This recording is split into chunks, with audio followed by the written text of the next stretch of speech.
19. It was close to 11 when I put my car away and walked around to the front of the Hobart Arms. The plate glass door was put on the lock at 10, so I had to get my keys out. Inside in square barren lobby, man put a green evening paper down beside a potted plant and flicked the cigarette butt into the tub the palm grew in. He stood up and waved his hat at me and said, "The boss wants to talk to you. You sure keep your friends waiting, pal." I stood still and looked at his flat nose and club steak ear. "What about?" "What do you care? Just keep your nose clean and everything will be Jake." His hand hovered near the upper bottom hole of his open coat. "I smell of policeman," I said. "I'm too tired to talk, too tired to eat, too tired to think. But if you think I'm not too tired to take orders from Eddie Mars, try getting your gat out before I shoot your good ear off." "Nuts. You ain't got no gun." He stared at me levelly. His dark, wiry brows closed in together and his mouth made a downward curve. "That was then," I told him. "I'm not always naked." He waved his left hand. "Okay, you win. Wasn't told to blast anybody. You'll hear from him." "Too late will be too soon," I said, and turned slowly as he passed me on his way to the door.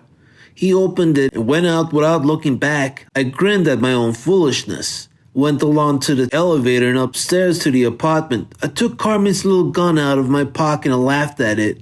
Then I cleaned it thoroughly, oiled it, wrapped it in a piece of cotton flannel and cloth and locked it up. I made myself a drink and was drinking it when the phone rang. I sat down beside the table on which it stood. "So you're tough tonight," Eddie Marr's voice said.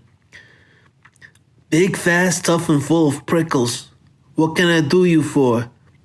"Cops over there, you know where. You keep me out of it?" "Why should I? I'm nice to be nice to, soldier. I'm not nice not to be nice to. Listen hard and you'll hear my teeth chattering." He laughed dryly. "Did you or did you?" "I did. I'm damned if I know why. I guess it was just complicated enough without you." "Thanks, soldier." "Who gunned him?"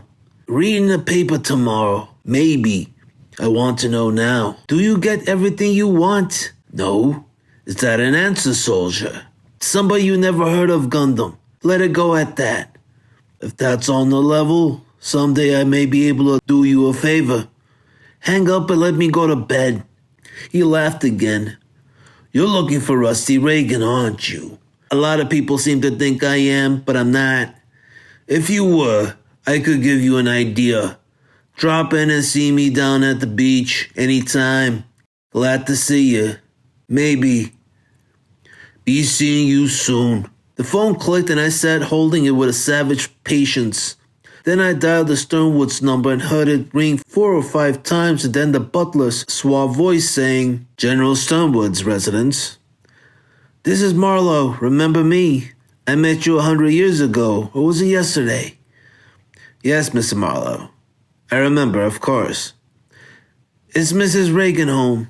"Yes, I believe so. Would you?" I cut in on him with a sudden change of mind. "No. You give her a message. Tell her I have the pictures, all of them, and that everything is all right." Yes. The voice seemed to shake a little. "You have the pictures, all of them, and everything is all right." "Yes, sir." "I may say thank you very much, sir." The phone rang back in 5 minutes. I had finished my drink and it made me feel as if I could eat the dinner I had forgotten all about. I went out leaving the telephone ringing. It was ringing when I came back.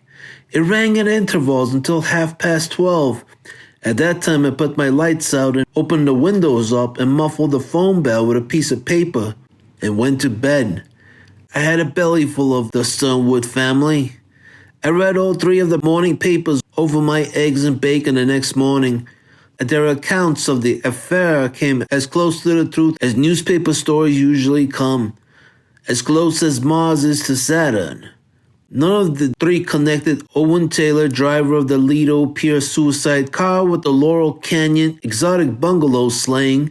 None of them mentioned the Sternwoods, Bunny Oles, or me. Owen Taylor was chauffeur to a wealthy family. Captain Koenig of the Hollywood Division got all the credit for solving the 2 slayings in his district.